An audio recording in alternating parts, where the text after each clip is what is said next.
পলিথিনের বিকল্প হিসেবে পাটের ব্যাগসহ নানা পরিবেশ বান্ধব পণ্য তৈরি করছেন দিনাজপুরের নারী উদ্যোক্তা শিউলি আক্তার। তার প্রতিষ্ঠান জুট ওয়ার্ল্ডে কর্মসংস্থানের সুযোগ পেয়েছেন ৩৫ জন নারী। বর্তমানে তার পণ্য দেশে বিদেশে রপ্তানি হচ্ছে। দিনাজপুরের সদর উপজেলার শিউলি আক্তার জুথি ২০১৭ সালে ২টি মেশিন আর ২০,০০০ টাকা পুঁজি দিয়ে পাটের bag, school bag, file bag, showpiece, table runner, ফুলদানি, কলমদানি সহ বিভিন্ন পণ্য তৈরি শুরু করেন তিনি। ধীরে ধীরে সাড়া মিলতে থাকে। বর্তমানে তার প্রতিষ্ঠান জুট ওয়ার্ল্ডে ৮টি মেশিনে কাজ করছেন ৩৫ জন নারী কর্মী।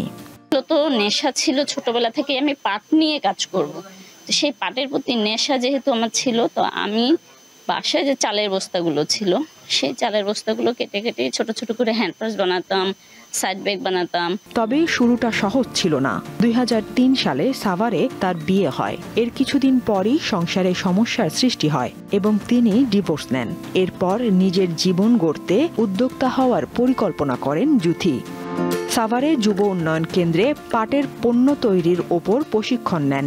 ২০১৭ সালে দিনাজপুরে ফিরে এসে শুরু করেন পাটের পণ্য তৈরির কাজ।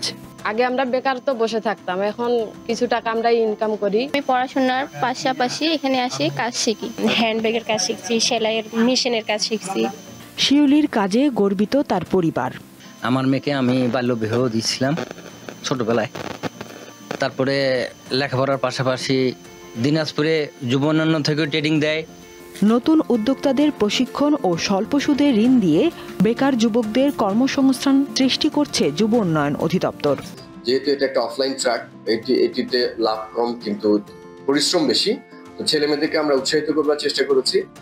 পরিবেশ রক্ষায় প্লাস্টিকের পরিবর্তে পাটজাত পণ্যের ব্যবহার বাড়ানো উচিত বলে মনে করেন তিনি। দীপ্ত, বার্তা কক্ষ।